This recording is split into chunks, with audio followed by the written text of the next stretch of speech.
Les chauffeurs de taxis collectifs de la ville du Cap en Afrique du Sud ont débrayé. Ils protestent contre une disposition ordonnant la saisie des véhicules, même pour des infractions mineures. La grève déclenchée jeudi a pris une tournure violente, faisant déjà 3 morts. En tant qu'industrie du taxi, c'est comme s'il n'y avait pas de travail, pas de salaire.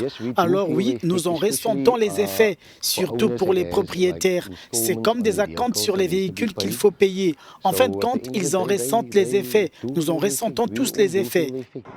Sur la chaussée, des épaves des véhicules encore fumantes témoignent de l'ampleur du mouvement. Les autorités locales redoutent son impact sur le tourisme. Toute grève des taxis comme celle-ci qui dure des jours et des jours va être très préjudiciable à notre économie et à l'économie du tourisme en particulier au regard des messages qui circulent dans le monde entier et des images des violences perpétrées par ces exploitants de taxis.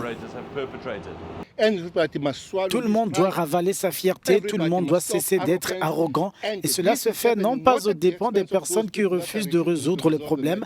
Elles vont bien, vivent dans des endroits calmes, conduisent leur voiture et vont à l'école.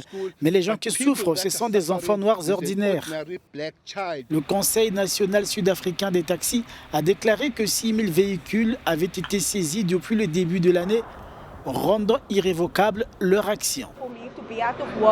Pour moi, être au chômage, c'en est assez. J'ai des gens qui dépendent de moi.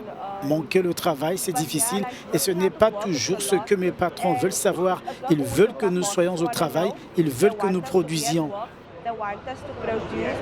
Après l'échec des négociations du week-end, les grévistes ont reconduit leur mouvement jusqu'à mercredi.